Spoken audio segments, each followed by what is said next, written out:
Good evening, children. This is Emily Blunt saying spit spot. Welcome to the practically perfect Graham Norton show.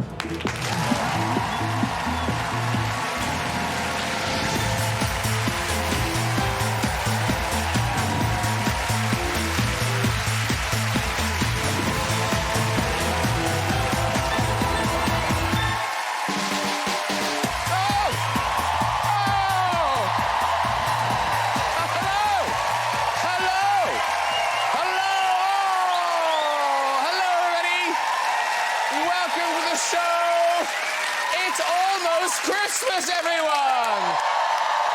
Yay! You all feeling happy and festive? Can I just say, if you are going out for a few drinks this Christmas, please be careful not to overdo it. It's only the 21st of December. Already I've seen one party get completely out of control. Yeah, but... 21st of December.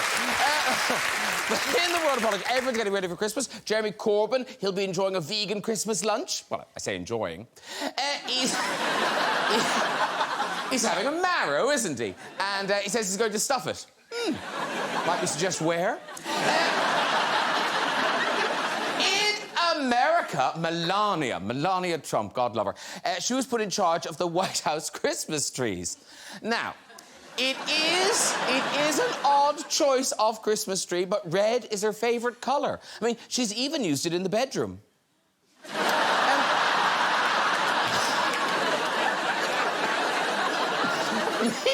Meanwhile, back home, Theresa May has put up her Christmas tree.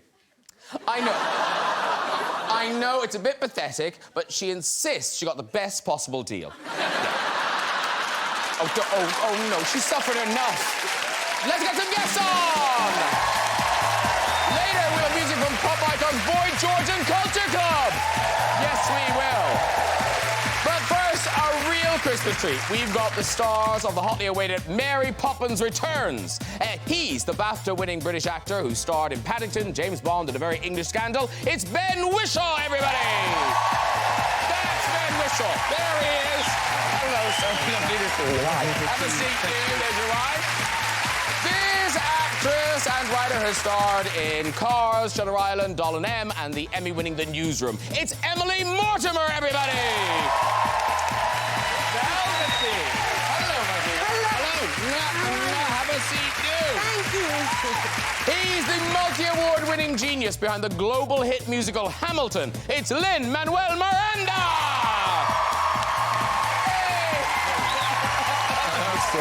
Nice to see you. Come and sit down.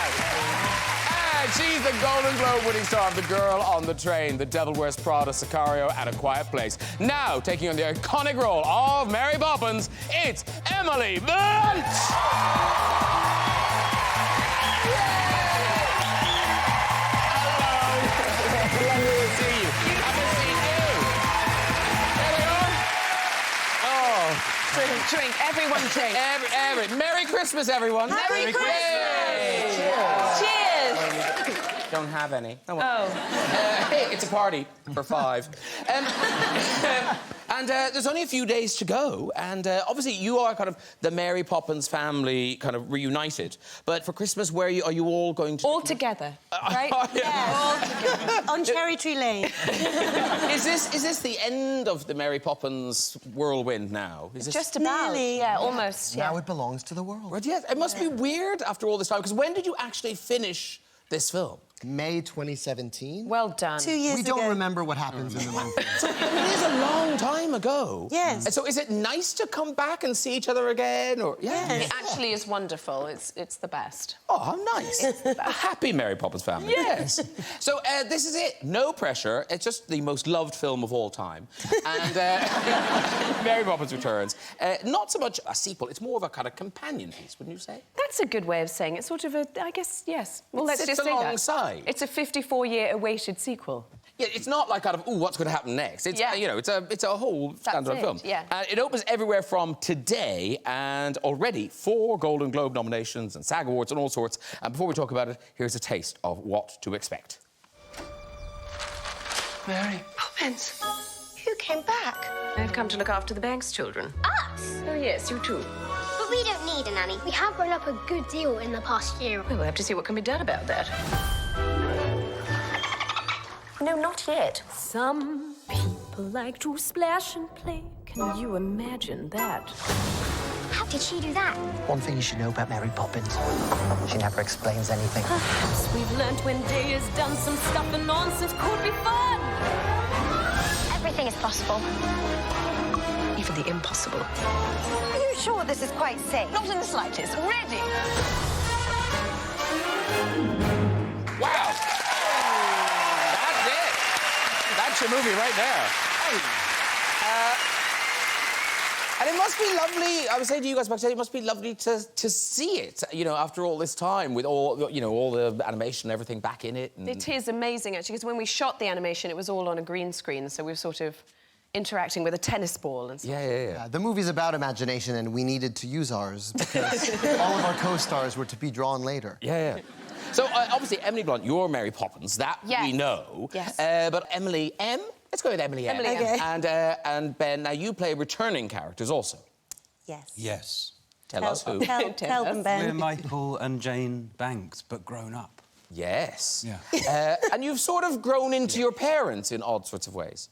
Yes, but sort of shyer, slightly more afraid versions of our parents who were very eccentric, kind of out there, slightly odd, weird people in the first movie, brilliantly played by Glynis Johnson, David Tomlinson. Yeah. But yes, And I'm an there's a activist really and he's a banker. there's a really sweet cameo that if you don't know, you'd miss it. So I think you should tell people that the original Jane. Yes, Karen Detrice, who was the original Jane in the movie, in the first movie, who was the little girl, is in a scene with the three of us, where she bumps into him coming out of the house. Yeah. And she asked for directions. Yes, she asked for directions. And if you know, you go, and if you don't know, you go, what is that? So we'll tell people. But now, Lynn, you are a new character. Yes. Who you? I play... Who, me? Who, me? I play Jack the Lamplighter. He's defined as he's an apprentice to Bert from the first film, but Bert has like 20 jobs in that first film, so it really could mean anything. He painted watercolors, he plays 12 instruments, you know, he flirts with Mary Poppins.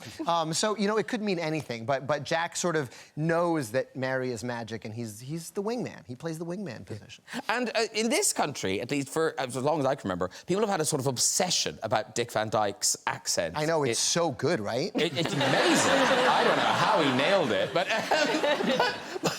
were you aware of that? Did you know that we Yes. all... Okay. You know, Dick Van Dyke turned 93 years old last week. Wow. Dick Van Dyke. We are still talking about his accent in Mary Poppins, so I knew that whatever I did, it would be discussed for the rest of my life. I mean, and I don't think I'm giving anything away. I mean, he dances. He does. He gets 3 rounds of applause in People this keep movie. asking if it's CGI. It's so mean. So to Dick Van ridiculous. Dyke. No, He is it's all that him. limber. You can't believe he's that lithe, but he is. And does he, I mean, did he kind of connect... I don't know what that was. I don't know what that was. But did he kind of connect you to the original? Was he kind of... Because for him, it must have been a kind of such an odd thing to be back in this world after Well, all I these think we all years. sat around like kids just wanting him to tell us about the original. I mean, he is so instantly magical. It was very moving having him around, and he's so positive and so full of life, isn't he? Yeah, he's got that glint in his eye. Very That's special. very much what the movie's about. He's a little kid. And Emily, what was it like getting the call saying, you know, you're Mary Poppins? I mean, I was really shocked. Rob Marshall, the director, called me, and it was... I've known him a long time, but this phone call had such a sort of charged energy behind it that I thought, well, either he's going to propose to me, and I'll probably say yes. But when he said, you know, there was this long preamble, and then he did announce it was Mary Poppins, I was completely shocked. I remember just being stunned. It was the last thing I expected him to say. And it must have been odd, because you were in the middle of Girl on a Train. I was. When you were doing... Basically the same movie. It's just nothing. Yeah, I mean, more. Nothing says Mary Poppins like a blackout drunk, does it? You know what I mean? And then... No, look at her, right? I mean, she should look after your children. They're in here somewhere, I don't know. I didn't let them out. Exactly. But then, there must have been moments, you know, those iconic scenes where you're just thinking, look at me, I'm Mary Poppins. I think the entrance, I was like, holy. I'm Mary Poppins. It was that moment. Say that. I didn't say that. Didn't say that. It was like I was 60 feet in the air with, you know, the bag and the umbrella and the coat, and it was just... And the feet in And relevant. the feet. Yes. First position. Yeah. And I think that was a moment of, oh my God, this is happening, you know.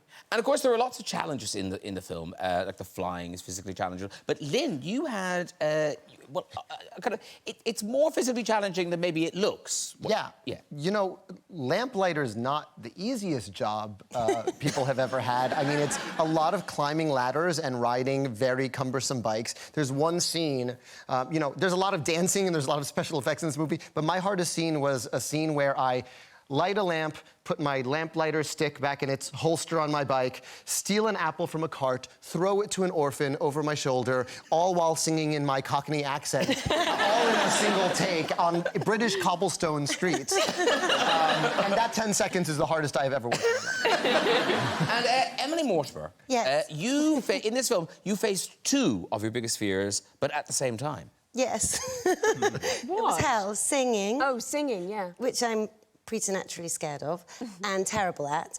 No, and you're not also, terrible well, at well, it. Rob Marshall helped me through my phobias of both, but I had to sing. I'm also very, very, very scared of heights, and I had to be suspended from a great height by a sort of small piece of rope off a crane above London while singing. And poor Lynn had to hold my hand for... And they were very sweaty. I became known as Mistress Clammy Hands. Definitely. Oh, yeah, it's a really sexy Did you nickname. think you were going to die? Because I had a moment of thinking, if this is how I die, I would die dressed as Mary Poppins. That would be a really bad way to go, you know. It really required a lot of acting, pretending to be overcome with joy at that moment. And then, Ben, now, very challenging. A lot of your scenes are with the children. You play the dad of three small children. And is it the smallest one had a kind of truth serum? Well, I think they all sort of did. But yes, Joel was the youngest actor, and he did sort of pull faces if he didn't sort of believe what you were doing. But No, he was amazing. Joel, but you had run-ins with Joel as well. Well, Joel didn't was you? just, he was I think just we've got a picture of wild. Joel. mean, I think we've got a picture of Joel. No, but look at, I mean, look at That's Joel there. That was yeah. pretty much Joel all day, every day, and...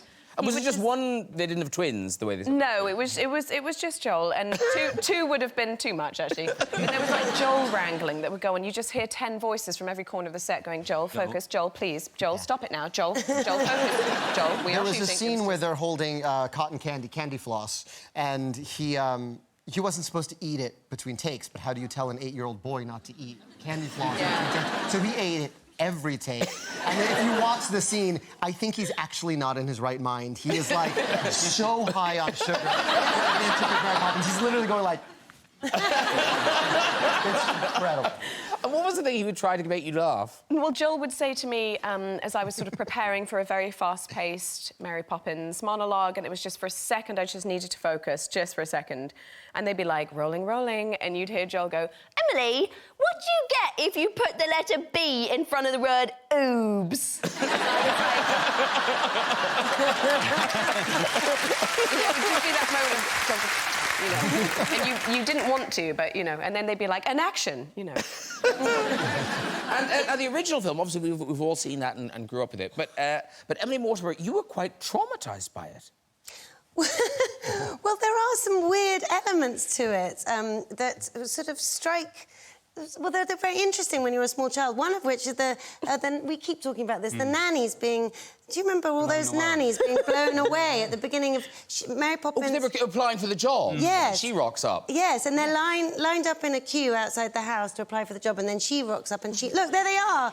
And they go, it's so amazing, it's so sort of surreal. Showing their knickers.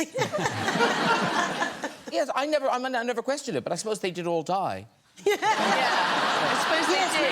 Way to the yeah. See, you would be bummed if you auditioned for Mary Poppins and you got that part. And they were... But I think now, in terms of the original film, the superfan on the couch, Ben Whishaw. Yes. It was a popular film in the Whishaw household, I think. Only with me. No one else could bear to watch it, but I'm forced to. You watched it a lot, though.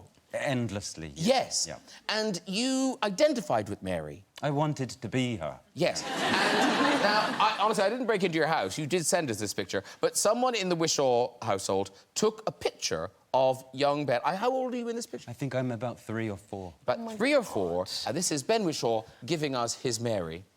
Oh, my God. Good noise, everyone. Good noise. With your little lunchbox. The lunchbox. The carpet bag That's the lunchbox. carpet bag. Sorry. Still in character from when he was 3. That's the carpet bag. Oh, Ben. Like, that umbrella is... Did you nick that or something? That's so perfect. I don't know who any of that belonged to. That's kilt. And, It's a kilt. It's a kilt, but over a dress. I think it's a dress over another dress. You're layering. So on trend.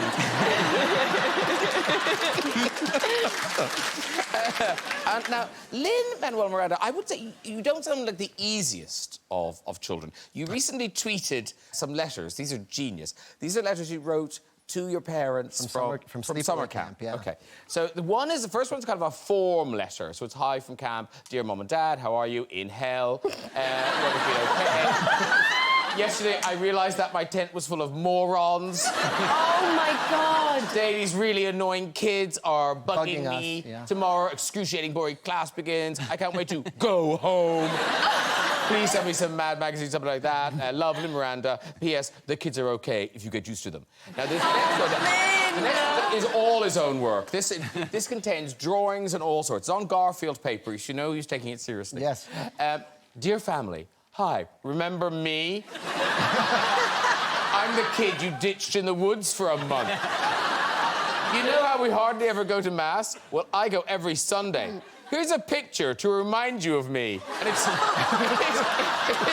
you jumping off a building. I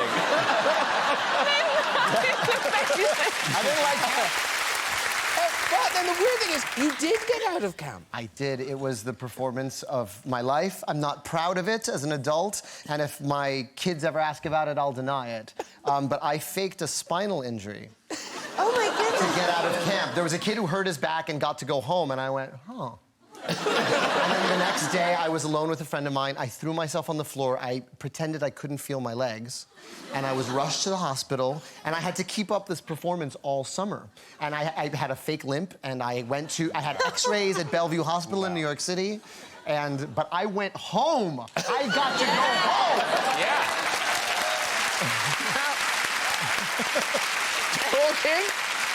Talking of faking things, Emily, you have a story about your dad, John Mortimer, who wrote Rumple of the Bailey and stuff. Didn't your dad come to visit you in Russia? Oh, yeah, yes, he came.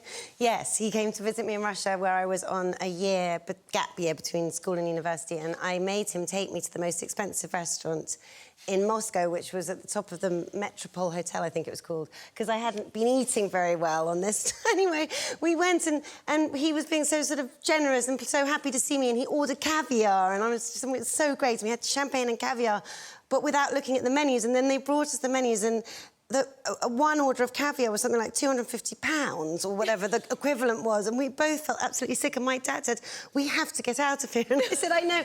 And he said, "I'm going to fake a heart attack." And I said, "Oh, that's a great idea." And he started sort of clutching his heart. And I had to tend to him and rush him out of there, and it was brilliant. And we didn't pay. Yay!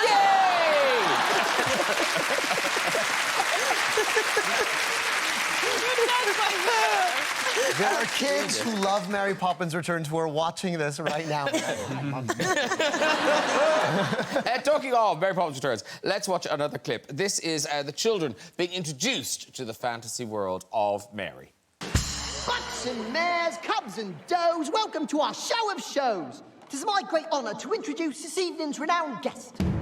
The one, the only, Mary Poppins! Thank you very much. Yes, thank you. Come on! No. Come on now! Silly chap.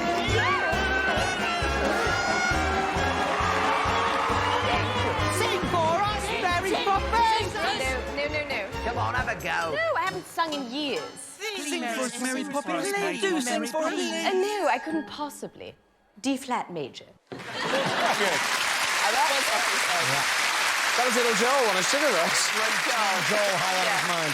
And was it always the idea, or did that come later, that you would go with the kind of original sort of 2D animation? Yes, I think Rob really wanted to pay homage to the original. I think it would have been kind of sad if we'd had this sort of slick animation in our version. I think when you think of Mary Poppins, you think of yourself as a child and how you grew up, and so it is sort of nostalgic watching the whole sequence. Yeah, and of course now, I suppose, there'll be a whole new generation of kids who fall in love with this Mary Poppins. And so, Emily, your kids, how are they with it? Well, I think, I mean, my youngest, my 2-year-old, has a sort of attention span of a fly, so she watches the trailer, but Hazel, who's almost 5, has seen it and just absolutely loved it and sort of wants to talk about it all the time now, and... Yeah, it's just really weird. If you're it's 5, really your strange. mother's Mary Poppins. No, but I don't think I think she just thinks it's normal. She's like, well, this is what Sonny's mummy does, and this is what my mummy does. You know, it's just sort of like quite conversational for her. Is it going to help or hinder discipline at home? Oh, hinder? Really? Yeah, I think so. Because she already knows I can't fly. She's like, well, she's fake. but she did ask me to do the voice the other day, just out of nowhere, because she was quite sort of impassive watching the film, just sort of didn't reveal much of what she felt. And then the other day she goes, she's American, of course, sounds American, but she goes, do your Mary Poppins voice. And I go, spit spot, and off we go. And she goes, oh.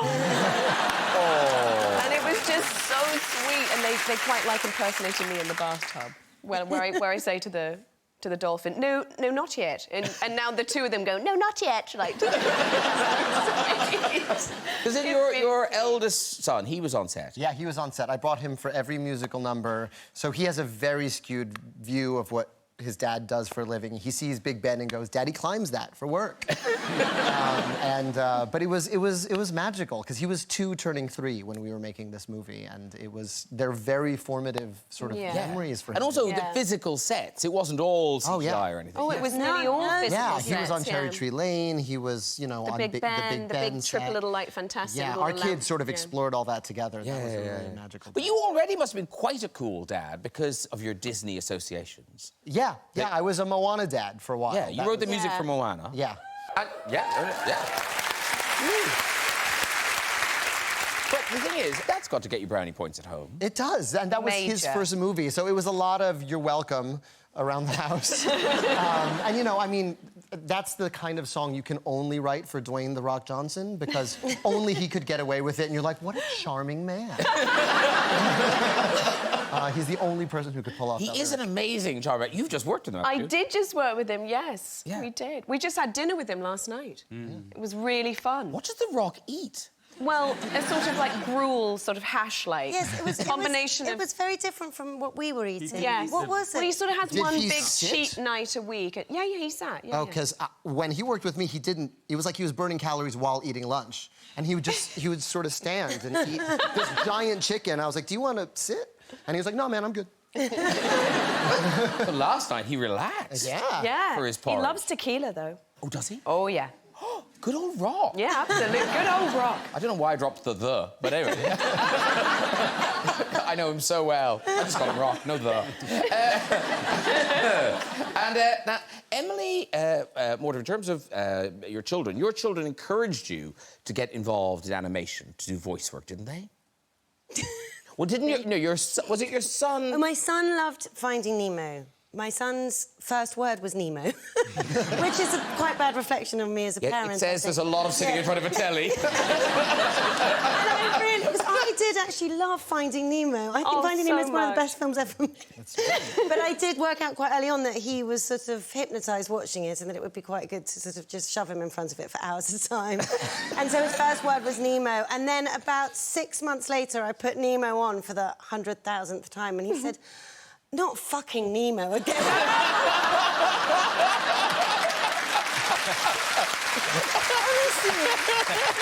have had someone else say that. You probably. Me probably. Yeah, on the phone, it's fucking Nemo again.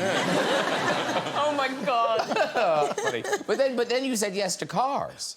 I did? Yes. How do you know so much about me? It's like I've read about you. I'm Holly Shiftwell. Yes, you are. There's Holly I am. Shiftwell. Holly Shiftwell. Yeah. That just seems like such an adult name to give a character in a cartoon. I know, it's quite sort of kinky, isn't it? It is. Holly Shiftwell. Yeah. And obviously, when kids came to the set, they'd be very excited to meet Mary Poppins. But then, double whammy, Paddington's there as well. I know. Yes. Because presumably, do kids just... That must be a thing now. No, it isn't, because... because what I've learned It is! No, because the thing I've learned is that kids don't understand that you're the voice of It's Paddington. true, they don't. You're either Paddington or you're not Paddington. It's Because true. Paddington, how could he be disembodied from his voice? It's very confusing for them. So is it the parents who come up and say... Yes, and they always lie and say, can I have a photo for my child? Like they'd be interested. A man who looks nothing like Paddington. You say you look nothing like Paddington, but isn't the face in Paddington somehow connected to your face? Yes. Is it? Yeah, I wear... Is he? Yeah. I can't see it. I wear a helmet thing and they film my... You have to wear a helmet while you're filming it? While you're recording the voice? Like a cycling helmet with a camera on the front. Do you feel a bit embarrassed when you... Yes. Yes. And it's sort of angled about You there. have to like walk right up your around with nose. it. Do you have to walk around with a little case and stuff? Sometimes. Do they really? Sometimes you do, yeah. I assumed... Oh, I see. So you have to rock up. Some days it's just the face, some days it's a bit of walking around. Yeah. But I have to say, Ben's on-screen appearances began at quite an early age. Now, I think you were a teenager, weren't you? Did anyone remember Ben Whishaw's fine work in a series, not just one, a series of Bird's Eye ads? Did anyone remember these? Yes. I didn't know you were... Yeah, how old are you in these? About 17, 18? When I see it, maybe I'll be able to be more accurate. I think I'm about 17. OK, this is... honestly, it'll make you want to get some Bird's Eye chicken curry. Here you go, Ben Whishaw. Oh, Lord above.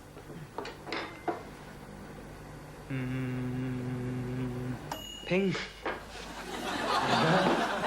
It's really nice. Where's it? Oh, it's just bird's eye. Chicken curry. It's really interesting. It's got herbs, spices, and 100% chicken breasts. Easy tasting, bird's eye, lovely. So good! That's a brilliant... That's a genius. I remember that day very well because they couldn't use real steam and it had to look piping hot, this chicken curry. And the real steam, for some reason, wasn't reading. And to my alarm, suddenly there was a bloke next to me with a long straw, very long straw, puffing a cigarette through the chicken curry. That I then had to eat. Oh, my God. Different times, different times. By the way, you're brilliant in it. Yeah, well done. No, that's a Say. because usually old ads are just funny, but was meant to be funny and is funny. Yeah, it's good. It's good. It's really good. Now, to all your famous co-stars and celebrities and things, I imagine Lin-Manuel Miranda. There isn't a famous person in the world who hasn't been to see Hamilton. Yeah, and. I mean, when you were on Broadway, was it just every night there was a huge... It was, you were scared of getting sick and calling out. I got sick once in the year I performed it, and I missed Beyonce and Jay-Z. Yeah, that's what I said. No. And I was like pulling the IV out of my arm, I had a fever of 104, and my wife was like, stay in bed. I was like, I could do it, I could do it. And yeah, I mean, you just couldn't miss because it was like the internet came to the show every night. And when you first brought it to the UK, you were joined in the audience by someone very famous, Prince Harry and Meghan. Yeah, I know. So how does that happen? I look very relaxed. Whoa. Yes. This is going fine. I'm loving this evening. Meghan's having a great time. Yeah. They're really like you. They'd been not so before, much. actually. Yeah. And they were fans of the show. They'd actually seen the show sort of secretly a few months prior in sort of a little secret box. I mean, it's the Victoria Theatre. That's his great-great-great-great-grandmother's theatre, so he knows secret ways in. Yeah. and of course, George III that must be... What is His that? sixth great-grandpa. How weird. And then he's... Wow, that's amazing. Yeah, I'm really glad he didn't take it personally. we do take the piss a bit out of King George III. Have you guys all seen it? Yes. Yes. Yeah. Saw it 4 times. Get you. I know. Yeah. I know. Mega fan. I've got to take my mum. I've got to talk to you about that. Okay. Is that... Actually, we were laughing about this. Is that your life, just people asking you for tickets to Hamilton? Yeah, for the most part. And I'd rather that than me busking outside, because I've been that guy too. I've been busking at the Edinburgh Fringe, being like, please see our show. So I like this better. Yeah. And you are going back into it. Yes, I'm playing Hamilton in January in Puerto Rico. In Puerto Rico. And I'm a big thing, but in English? Yes, in English. It's a third national tour that we're basically inaugurating and debuting there, except that all of the funds will go to artists and arts organizations struggling to recover from Hurricane Maria. Oh, wow. Yeah. Yeah. And when you say you're going back into it, like, at this point, can you just rock up, or do you have to go... Kind of. Oh, you can? I was scared when I saw it with the Duke and Duchess because Meghan knew the lyrics slightly better than I did. I was trying to mouth along, and I couldn't get it all. But I've been studying. I think I can do it now. I think I'm ready. And are there bits that you always kind of dread, that they're a bit... You know, even you wrote it, but they're a bit sort of tongue-twisty. Yeah, kind of... yeah. Well, Hamilton's first big song in the show is called My Shot, and it is the biggest sort of meal in terms of lyrics. And if you can get through that, you've got the show. It's sort of like the way Hamlet's like 6 major monologues. It's like, if you can get My Shot, you've got it. Can I poke you with a stick and you can do a little tiny bit? I could try. Oh, go on. I have to stand. Can I stand? Yes. Yes. I won't remember if I'm sitting. Okay, dance. I'ma get a scholarship to King's College. I probably shouldn't brag, but dag, I'm amazed and astonished. The problem is I got a lot of brains but no polish. I gotta holler just to be heard with every word. I drop knowledge. I'm a diamond in the rough, a shiny piece of coal, trying to reach my goal. My power of speech unimpeachable. Only 19, but my mind is older. These New York City streets get colder. I shoulder every burden, every disadvantage I've learned to manage. I don't have a gun to brandish. I walk these streets famished. The plan is to fan this spark into a flame, but damn, it's getting dark, so let me spell out the name. I am the A-L-E-X-A-N-D-E-R. We are meant to be a colony that runs independently. Meanwhile, Britain keeps shitting on us endlessly. Essentially, they tax us relentlessly. Then King George turns around and runs a spending spree, and he ain't ever gonna set his descendants free. So there will be a revolution in this century. And to me, he says in parentheses, don't be shocked when your history book mentions me. I will lay down my life if it sets us free. Eventually, you'll see my ascendancy, and I am not throwing away my shot. It's something like that. Oh. Wow!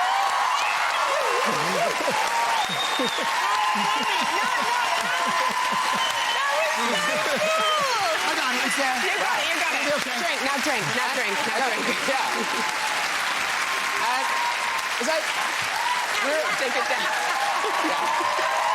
You weren't that good. Well done, that man. Right. It is time for music, everyone. This iconic band have sold over 150 million records and defined a generation with their chart-topping hits. Now, after 20 years, they return with a new album. Here performing live, it is Boy George and Culture Club! There's a train at the station that's ready to leave, and a perfect future just made for me. I let this stranger walk into my life, stepped out of the darkness back into the light. I know I'm crazy, but just a little sane. I get to take this ride again.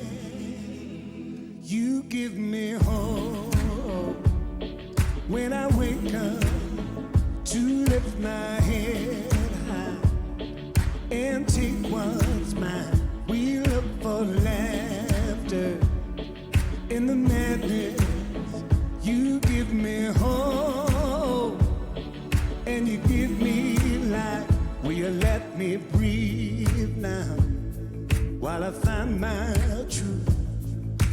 If I love myself, don't mean I don't love you. my chances are in my hand. Stepped out of the darkness, found out who I am. I know I'm crazy, but just a little sane. I get to take this ride again.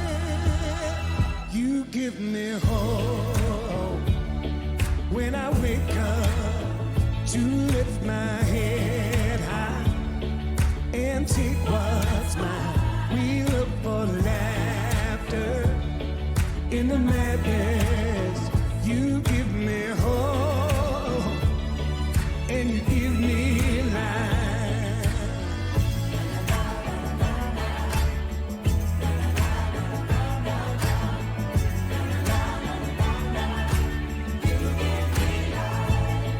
When I don't know who I am, when I'm lost in you, when I'm under the water, when I'm under the water, I look to you. You know I do. I look to you, and the butter is cold.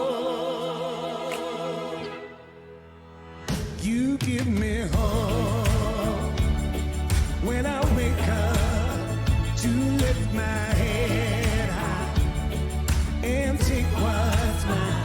We look for laughter in the madness.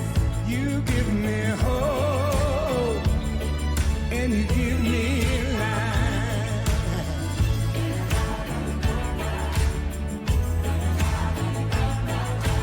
Oh, you give me life.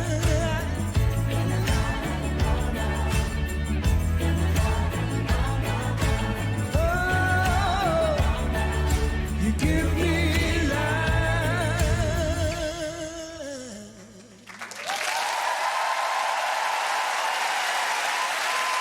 Great job! Boy George and Culture Club! Great job, come on over. Well done, that man. Have a seat, dude. Hello, darling. Good to see you. Hi, Merry Christmas. Get you down. Fine, nice to meet you, darling. How are you? Hello. Nice to meet you again. Nice to meet you. We met before, yeah. I think we've got two on the couch, one on a stool. There we go. Lovely. Very good. Move up, we can Oh. budge up. Thank you so much for that. That is from the album, also called Life. Yes. Also on brand. And that is still available to buy now. Well, an album's like a movie, it just goes on forever. Never done, it just goes on and on. On and on. We like. Now, there are some connections on the couch. Emily was going to be me in a video for Mark Ronson, but you were busy. Mark Ronson called you. I told you this when I met you at the Chateau Montmont. Was I drunk? What was I? The Chateau. The rule is, basically, you know, you can... not now, obviously. Me, when I was, like, 19, dreadlocks, the whole thing. Basically, anyone could look like me if you put them in that look. Man, I would But have if you're loved to have beautiful, it been really you. helps, and Wait, you are. so who ended up being you? Diane Kruger. Bloody Kruger! Been you. But She is very beautiful. But she was dragged to the East End. She had a terrible time, so I'm glad we didn't do that I would to have you. loved to have done your eye makeup. It's absolutely amazing. I'd love to be you. Oh, yeah? Mary Poppins Returns. There we go. There's a whiff of it right there, isn't there? Pop an umbrella in and a carpet bag. That's a bit more Wizard of Oz, that one. Boy George and Culture Club, here you are, back together again. And I've talked to you this on the radio, but I haven't talked to you guys. So when you come back together again, is it kind of lovely, or is it kind of like, oh, this is exactly the way it was before? Well, it's a bit like a family getting together for Christmas dinner. Yes. You know, it's like you know which buttons not to press. Although some people still press buttons. That's my favourite story from the tour. Mikey told a woman at the meet and greet that she looked like young Theresa May. Oh my God. In Scotland. It didn't go down. No, but it didn't go well. Didn't go well. Brilliant. I say bands are like families. You don't really pick your bandmates. You know, you just sort of end up with them somehow. So in terms of, you know, being back in the studio and recording, does Boy George win all the arguments? Because when Karma Chameleon came along... Yes. Is this true that he liked it, but the rest... Guilty. It wasn't my favourite. Oh, was it you hated it? It was me. It wasn't my favourite. He hates it when he paid for his house. He always says that. But it's true, and mine, I have and a whole yours. theory about it. It's too long a theory. Oh, don't go into it. It's a great song. And have you got plans for 2019, or you're just kind of enjoying the album and enjoying we have 2018? plans. We're working on new plans. We got a song. We just done a song with Gladys Knight, which is really amazing. fantastic. So that's Wow. That's beyond. Yeah. Beyond. When's that going to be out? New Year. Oh, fantastic. January. Excellent. Well, listen, good luck with that. Good luck with the record. you. And thank you so much for doing that performance. Boy George and Conference Club, everybody. Good luck. Right, that's nearly it. Before we go, just time for a visit to the big red chair. Hello. Hello. You look so comfortable. I am comfortable. Right now. What's your name? My name is Griff. Griff? Yes. Griff? Griff, yes. Griff? Yes, Griff. Griff. So where are you from, Griff? Well, I was born in South Wales, but I'm now living in Colchester in Essex. All right. Got almost a whoop. And what do you do in Colchester in Essex? I'm a notary public. A notary? Public. Is that like a judgy type thing? It's a special kind of lawyer. We deal with things that go abroad. Yeah. OK, I'll draw a veil. Griff, off you go with your story. OK, many years ago, when I was a newly qualified solicitor, I was sent by my firm to visit a very important client and get to know their business. I was really, really nervous went along and the meeting was going really well and the managing director was lovely. And towards the end of the meeting, he said to me, would you like to come and see the factory where we make the product? So I said, yes, obviously. So we went across to the factory and the warehouse door opened and there was all this machinery noise and everything else. And he just walked a few steps away from me. And do you remember those old gobstopper machines where you could just turn the... Oh, yes. Yeah, anyway. So he went across and he took 2 marshmallow sweets out of this machine and he offered them to me like this. And I thought, oh, my God, I don't know if his hands are clean. What's he been doing? You know, can I take these? What can I do? But I thought, oh, I really want to make a good impression. So I just took the marshmallows off him, put them in my mouth and started to chew. At which point he looked at me and said, no, they're for your ears. Oh, that's a good story. You would walk with. Oh, you want to be fit? Oh, she wants to be fit. All right, there you go. What happened? Was she all right? Yeah. Is she okay? Yes. Oh, good. I'm just surprised. Oh, I see. There was just such a big reaction. I thought something bad happened. But yeah. All right, let's have another one. Oh, they're still removing her.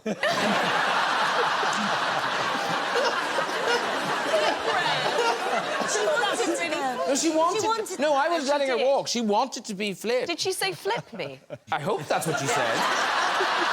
Because that's what happened. Is she been cleared? Yeah. OK. There we go. Hello! Hello!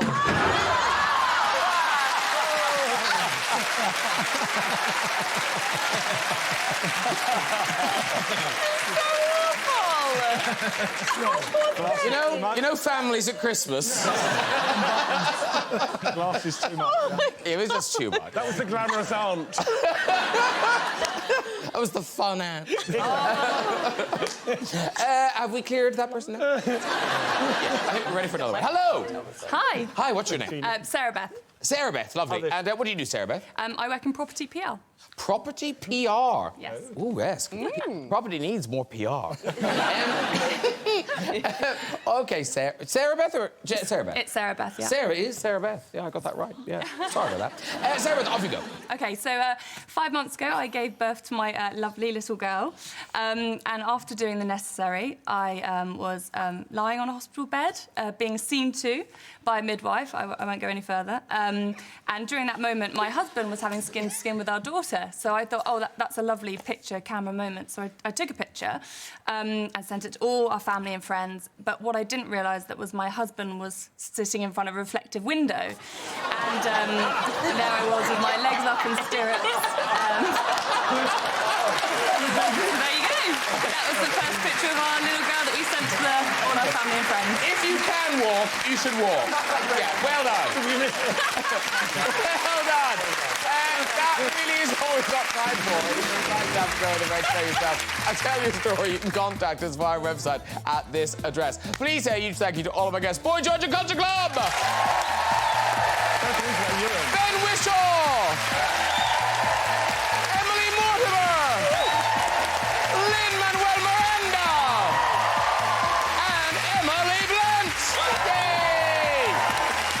We'll be back on New Year's Eve with a starry Hogmanay sofa, including Rita Ora, Guy Pearce, Nicholas Hoult, Keira Knightley, Catherine Tate, and Olivia Colman. Until then, have a very happy Christmas. Good night, everybody. Bye-bye!